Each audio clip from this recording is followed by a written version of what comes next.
Jessica, thank you for coming today. I appreciate the time. It's my pleasure. Well, we're going to have a conversation. I hope it'll be interesting, as I certainly love learning about people because people are endlessly fascinating. Oh, well, you're out of luck because I'm very dull. You're very dull. I don't Yes. think that's the case. Not that I know, I just know that interesting people have very interesting stories, and I'd like to find out what yours is if you'd like to share it with us. How old are you, by the way?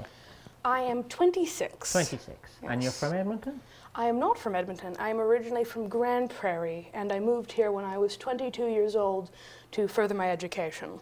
How was Grand Prairie for you? It was interesting. That's a very English word. It has multiple meanings. It's what one says when one wants to be neither complimentary nor direct. Grand Prairie is a fascinating city in a lot of ways. It's on the smaller side for a city, but on the large side for something in the north of Canada. And it's an oil town. It's very extraction-based economy, and I did not fit in. People tend to say that, Grand Prairie has no culture. Far from it, far from it. It is merely that it is an extremely blue-collar culture, which people tend to devalue. But regardless of whether or not I can see the value in a blue-collar culture, which is very loud and noisy and raucous, I had trouble adapting to it. So you were rather alienated from your peers? Or bullied, or both? Mostly both. I was bullied less than my younger sister because I think I was off-putting to the extent that people were leery of me and were thus leery of... Off-putting? What does that mean? Off-putting. I think my peers were somewhat scared of me. Why? I tended to talk about things that perturbed them, and my mother used to talk to me about my little habit of being unnecessarily vicious in retaliation to being bullied. So you would physically be vicious or verbally vicious? Verbally. And you had the cognitive awareness and abilities to really say something quite hurtful to people so they wouldn't bully you, because you could really put them down. I made people cry, and I hated making people cry. I always felt terrible about it, but it was the way I got people to leave me alone, and I wanted to be left alone. And I still sometimes I think about, because I have trouble remembering faces. I don't really process them all that well. But I can remember clear as day some of the people I have made cry. And it always put me in an awkward position because I didn't mean to hurt them. Hurting them was besides the point. Hurting them was merely the way in which I protected myself. How did you feel about yourself growing up?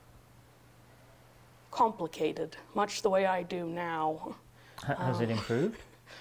Yes, I do think it has. Since you moved, or before then? Since I moved, but to an extent before then. The alienation I experienced growing up was extremely confusing. I did not understand what was happening, and I did not understand why. All I knew is that people tended to dislike me. And that's very hard to deal with. That is very hard to process emotionally when you are 5 years old and you are realizing that the only people in your life who genuinely, without any ulterior motivation, claim to like you are your immediate family members. You felt very alone. I felt extremely alone. And started at 5. Sometimes people feel hopeless. They feel life isn't worth living. They feel no point going on. Did you ever have those feelings? Strangely enough, no. Okay. No, what mostly happened when I was very young is I quickly came to the conclusion that if no one was going to like me, well, that was their problem. So I mostly decided that if no one wanted to be my friend, then I didn't want to be their friend either. You also said difficulty processing faces a while back. Yes. What do you mean by that? So you look at my face, do you see it in the way you look at your face in the mirror, or does it look strange, or it's just remembering faces or recognizing faces? I know what you look like right now. I could describe you. I know the basic face of your shape. You have, quite a prominent nasal crease. You have very strong eyebrows. So you can describe it now? I can describe it now. But if I walked away from you, 5 minutes from now, I would not know what you looked like. If you saw me, would you recognize me? Maybe. Okay. If you had a particularly distinct way of moving, I might. But if you were completely still, I would not know who you were. If I heard your voice, I would absolutely know who you were. So voices are something you key into and you continue. And my accent's English, as you can probably tell. You said you left school grade 6. Presumably you were homeschooled from grade 6 onwards. Yes. And the fact you're at university implies that you graduated from school homeschooled. I did not graduate. So how did you get into university? I originally took some placement tests to get me into college in Grand Prairie, the Grand Prairie Regional College, and then I transferred over into university. I see. I have been particularly blessed with an ability for academics, if not in other areas, but that is something. And you spoke about romance languages as what you do. Is this in the literature and understanding that? It specifically means that my original degree, I specialized in French with secondary specializations in Spanish and Italian. I do French better than the other two, but I can hold the conversation. So you can speak multiple languages? Yes. How many? Depends on how one defines fluency. But if you'd like Casual conversations. Casual conversation. In that case, I speak the obvious English, French, Spanish, Italian, Portuguese, and German. There's a couple others I have an intellectual knowledge of and I could have a written conversation in, like something that would give me enough time to think. But that would be the conversations I would be comfortable having. Well, those are the languages I'd be comfortable having a conversation aloud in, just casually. So that's a skill set you have. Yes. Do you have many friends now? Oh, too many. Too many. Far too many. They keep inviting me to places when I'd rather just stay inside. So why was that transition? Which is great, but what led to that transition? I'm thinking about having maybe like a knockout fight, and I'm just going to divide them by weight class and have them fight each other. They haven't agreed to this. Yeah, obviously being flippant, but what led to the transition from essentially friendless, alone at home, to having so many friends you're not sure how to deal with it? So it would be easy to say that I went into university and then all of a sudden people thought I was the coolest, but that's not really what happened. What happened was a process that started when I was much younger. When I was much, much younger, I started to realize that I was socially awkward. So what I started doing was reading books on body language. What I started doing, especially, was watching comedians, actually. Was watching comedy shows and asking myself, okay, how does this person connect with the audience? So you've described very eloquently a lot of the feelings that people with autism spectrum disorder have and their inability to experience facial emotional recognitions that others take for granted.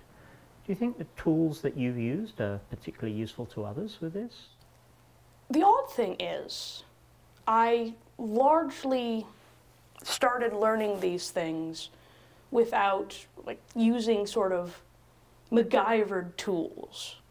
But I mean, one knows that people with autism are largely, when they're very young, when they're undergoing early intervention therapies, you would often show them flashcards that have facial expressions and teach them to recognize them. And that is largely what I taught myself, not realizing that I had this issue, that the reason why I was not understanding people was due to poor facial recognition. Do you see yourself as having a type of autism spectrum disorder? I'm not saying you do or you don't. I just wonder if you see yourself as that. That is what most of my doctors see me as having. And yes, I do see myself as being autistic. I'm quite open about it amongst my friends, amongst my colleagues,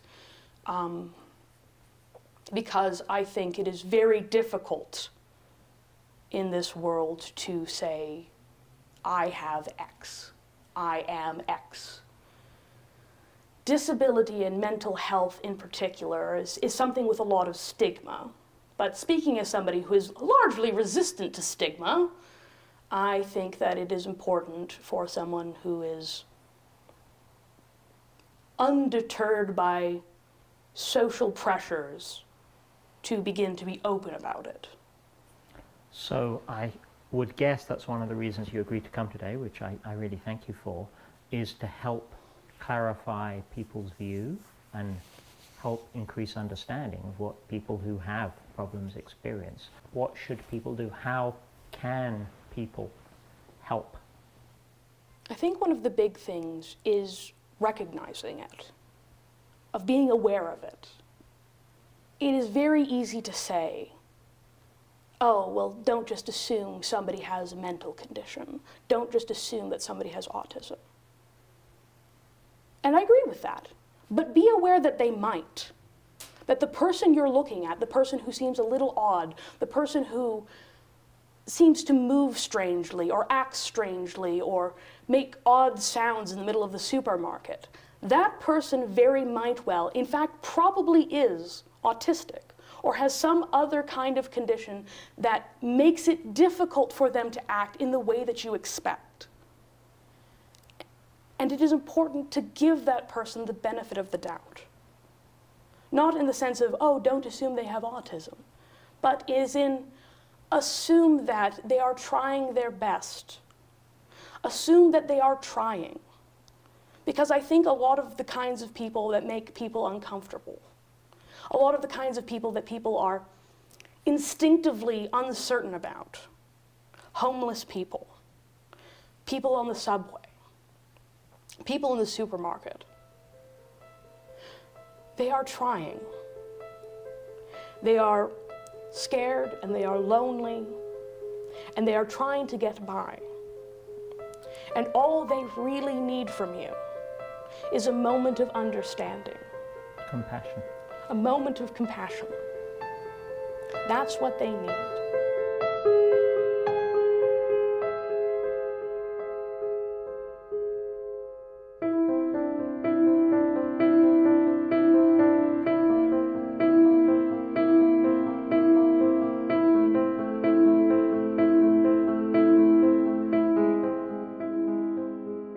There were two things that struck me about Jessica, apart from the amazing things she said.